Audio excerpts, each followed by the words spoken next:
We're gonna go over how you can build strength and cardio for boxing, and we're gonna start right now.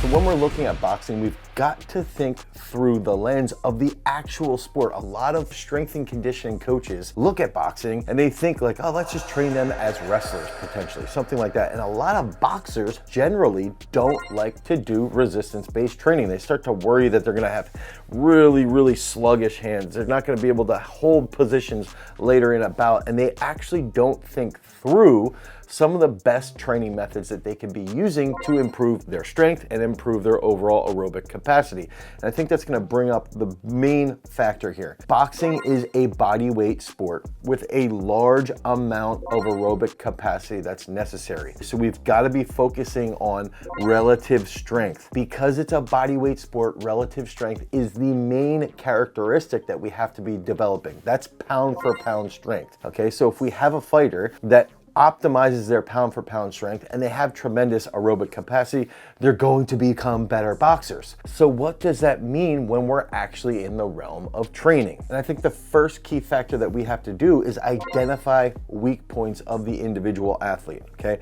So if we can identify weak points, let's look at, does this athlete have really heavy hands? Okay, meaning they can drop huge bombs, but they gas out. Okay, so then the gas out would be the weak point. Or they have tremendous endurance. They've got a huge engine, but they have nothing when they're peppering somebody's face. Okay, they have no strength. They have no power output. Now we can look at those specific areas. We can even look at specific combinations that they're throwing and potentially recognize, okay, they lack dynamic trunk control. When they lack dynamic trunk control, there's no force behind their punch because they lack dynamic trunk control. So therefore, that's one of the major weaknesses. And so boxers have to have a really strong core. They have to be strong. They have to have really good endurance. And so that's gonna take us into that first key aspect, is to train to have heavy hands, okay?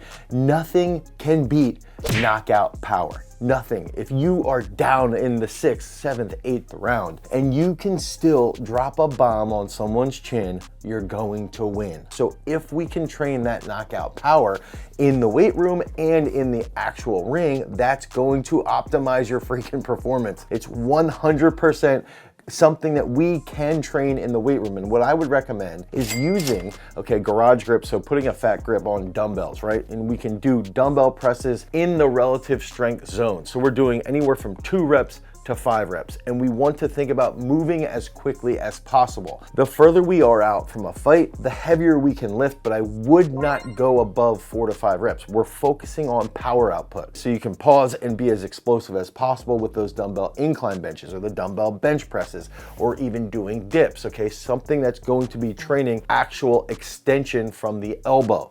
Okay, so we want to be training that. Now, as we get even closer to a fight, what I like to do is look at other sports that have rapid rates of motor unit recruitment that are similar to boxing. So if we're looking at boxing, how can we develop crazy knockout power by looking at a sport like baseball, javelin throwing, shot putting? Now we can see these other sports and we can sort of pull things that they're doing, okay? Using it from a stance, shot putting a medicine ball, working on very specific aspects that lead to rapid rates of acceleration. At garage strength with our throwers, we'll use a medicine ball that's on a pendulum swing. We call it the shot swing.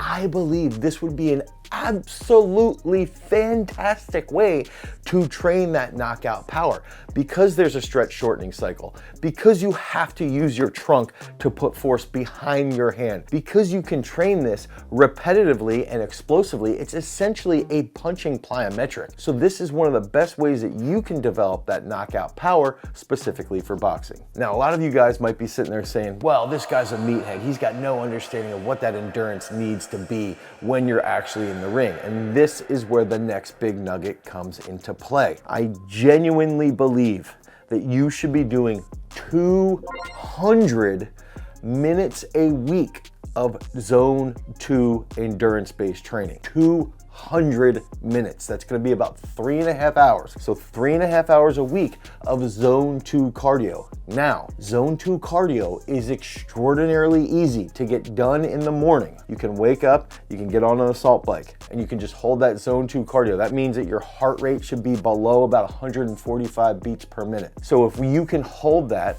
for 60 minutes in the morning on the assault bike, on a rower, you go for a swim, go for a jog, and you're holding like a 10 to 11 minute miles, but you can get 200 minutes in, now you're gonna build this huge mitochondrial volume, and it's gonna make your endurance skyrocket to optimize your overall cardio. So if you can handle 200 minutes a week of zone 2 training, this cardio now is going to come in the 8th round, 9th round, 10th round. It's going to pay off huge dividends, and it's not going to beat up your body, especially if we're doing things on an assault bike, on a rower, or just going out for those easy jogs where we're keeping that heart rate below about 145 beats per minute. And typically with most boxers, that will be about a 10-minute to 11-minute mile. It's going to feel weird at first, but if you can get into that zone 2 training for 200 minutes, it's gonna pay huge dividends inside the ring. And this zone 2 training can even include some type of flow work or some type of skill work,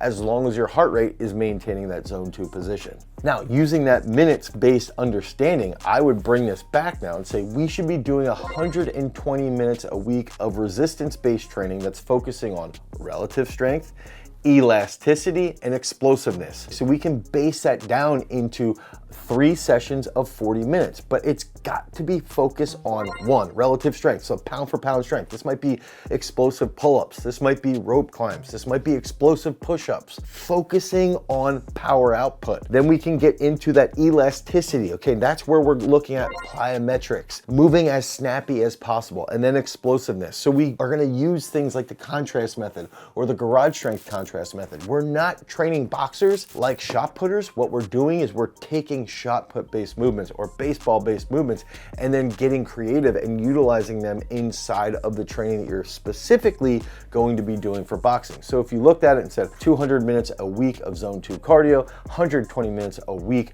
of resistance based training, but it's got to be dialed into the sport specificity. And then finally, that's going to take us to one of the most important aspects that's going to increase our oxygen respiration rate. Okay, and this is going to be focusing on high intensity interval training. We want to get into that zone 5. If we're looking at zone 2, we also want to get into that zone 5. And I would recommend 40 minutes a week getting into that zone 5, really getting that high power output with a high heart rate. Okay, so now we're doing about 40 minutes a week. We've built up this mitochondrial volume from the 200 minutes a week of zone 2. Now we're gonna improve that mitochondrial respiration with the high intensity interval based work. That's gonna help our power endurance. It's gonna help us be able to put out those big knockout punches later on in the fight. And this could even be including sparring. This could even include some type of high intensity technical focus flows. This is where we can get very creative. But if we looked at it and said, okay, one day we might do 20 minutes of 2 minutes as fast as we can on an assault bike, followed by 1 minute break.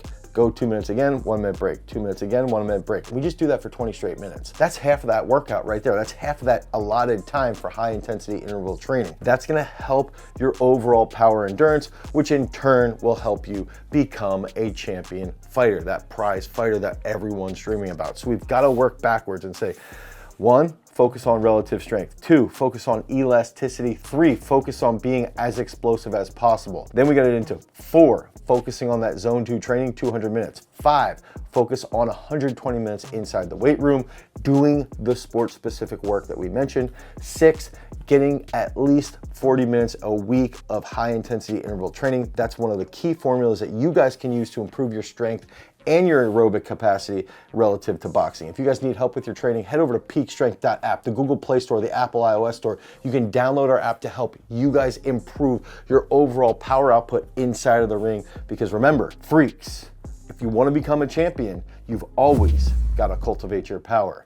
Peace.